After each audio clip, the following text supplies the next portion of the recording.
Vampyyrit kuulostaa aiheena aika groteskilta ja jotenkin lapselliselta, mutta mä otan haasteena sen, että vähän naurettavistakin aiheista voisi kirjoittaa vakavasti ja niihin voisi yhdistää isoja teemoja.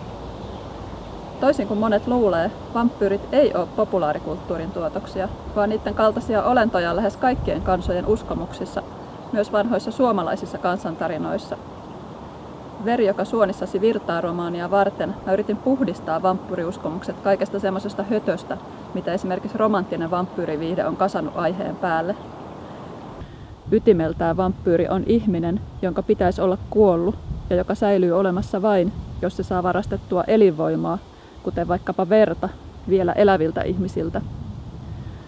Kun mä kävin läpi vampyyritarinoita, tiivistyi mun romaaniin jonkinlaiseksi ydinajatukseksi se, että elinkelpoisia ihmisruumiita on aina vähemmän kuin elämänhaluisia ihmisiä.